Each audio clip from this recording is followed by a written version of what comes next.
Hello guys, welcome back to my YouTube channel. कैसे हैं आप सब? उम्मीद करती हूँ कि आप बहुत ही खुशबाश होंगे, बहुत ही सेहतमंद होंगे और मेरा ब्लॉग देख रहे होंगे।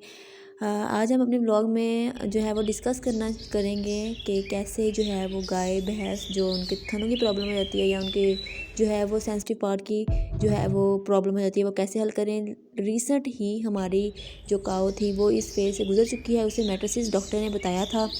तो हम उस मेटासिस के इलाज से बहुत ज़्यादा गुजरे हैं। ये वाली वाइट जो काऊ थी इसे मेटासिस हो चुका था। इसका जो टीटस था, जो इसका थन था वो ख़राब हो चुका था। उसमें इतनी ज़्यादा स्वेलिंग हो चुकी थी कि हमें समझ नहीं आ रहा था कि क्या हुआ है। तो स्वेलिंग जैसे ही हुई तो वो बुखार से जो है वो कँपकँपाने लगी और उसका जो था वो राइट वाला जो लेफ़्ट वाला जो उसका टीटस था वो फूल चुका था बहुत ज़्यादा। तो हम घबरा गए। मैं उस वक्त वीडियो नहीं बना सकी। उसकी वजह यही थी कि हम बहुत डिस्टर्ब हो चुके थे और हमें पता नहीं चल रहा था कि वो किस वजह से हुआ है और क्यों हुआ है। तो हमने जल्दी जल्दी डॉक्टर को फ़ोन किया और डॉक्टर को फ़ोन करने के बाद उसने हमें बताया कि ये जो डिज़ीज़ है ये दूध का बुखार यानी उसके थन के अंदर जो है वो इन्फेक्शन हो चुका है। तो फिर उसके बाद हमने उन्हें कहा कि आप इसका इलाज करें, कोई अच्छा सा कोई ये थोड़े ही अर्से में जो है वो रिकवर हो जाए। तो डॉक्टर ने कहा कि आपने बहुत ही जो है वो रीसेंट टाइम पे मुझे इन्फॉर्म कर दिया, नहीं तो जो है वो कुछ जो लोग हैं वो इस देर कर देते हैं और जो गाय के थन वगैरह है वो ख़राब हो जाते हैं एंड टाइम पे और उनकी फिर कोई इलाज नहीं होता। उनका दूध भी कम हो जाता है और फिर वो बिल्कुल दूध देने के काबिल नहीं रहती। तो हमने खुदा का शुक्र अदा किया कि अल्लाह ताला ने हमें इस फेज़ से नहीं गुजारा। तो आप देख रहे हैं ये इसके जो ये नेज़ल था, इसका जो सुराख था, ये वाला थन इसके साइड पे जहाँ पे निशान लगा हुआ है ये इन्फेक्टेड हुआ था और ये इसी तरह स्वेलन हो गया था जैसे कि ये पिक्चर में दिखाया हुआ है। तो ये वाला जो थन था ये पूरी तरह डैमेज हो चुका था और ये बहुत फूल के बाहर आ चुका था। तो इस तरह जो पहले दिन हमने दूध निकाला तो वो इस तरह छिछड़े टाइप जो है वो इसके अंदर से दूध आना शुरू हो चुका था, जो कि हमारे लिए बहुत नाकाबिले बर्दाश्त था कि ये हो क्या गया है।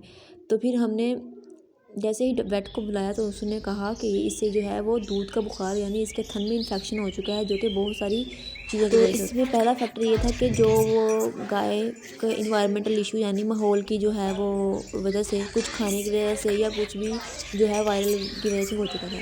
उसमें हमने ये वाली जो डॉक्टर ने हमें प्रिस्क्राइब की थी मेडिसिन, इसे हमने रोज़ाना 20 ml यूज़ किया। 20 ml एंड 20 cc से इंजेक्शन। दूसरी जो मेडिसिन हमने डॉक्टर ने रिक्वायर की थी वो थी क्लेवेट इंजेक्शन, जो कि एमॉक्सिलिन था। उसके अंदर जो है वो इन्फेक्शन को जो था वो ड्राई कर देता था और जो थन के अंदर इन्फेक्शन था उसे सही करता था। तीसरा हमारे पास था लेजेंट ये था, उसकी कंपोजिशन थी हमारे पास जिंटामिक्स सल्फेट, ये भी जो उसके थन थी सूजन वगैरह थी उसे कम कर था। 20 ml हमने वो लेना है और 20 ml ही हमने ये जैक्रासान यानी मैफ्रिन मैलिएट इंजेक्शन ये देना है। ये भी सूजन और एलर्जी वगैरह से जो महफूज करता है। उसके बाद हमने लैक्टिक एसिड के ड्रिप यूज़ किए, जो मैंने पिछली वीडियो में आपको बता दिए हैं। ये वाले ड्रिप्स जो हैं वो थन को बंद करते हैं, इन्फेक्शन से बचाते हैं। तो माशाल्लाह अब हमारी गाय की कंडीशन ये है, इसके अंदर बिल्कुल सूजन नहीं है और माशाल्लाह अब इसका दूध भी बढ़ चुका है। मैं पहले मैक्सिमम 10 किलो था और अब जो है वो 7-8 किलो है, क्योंकि वो बहुत ही कमज़ोरी हो चुकी है। इंजेक्शंस लगते हैं तो इस वजह से जो है दूध कम हो चुका है, लेकिन माशाल्लाह अब दूध की क्वांटिटी है वो बहुत अच्छी है और हम बहुत ही परेशानी के जो है मरहले से अब निकल चुके हैं।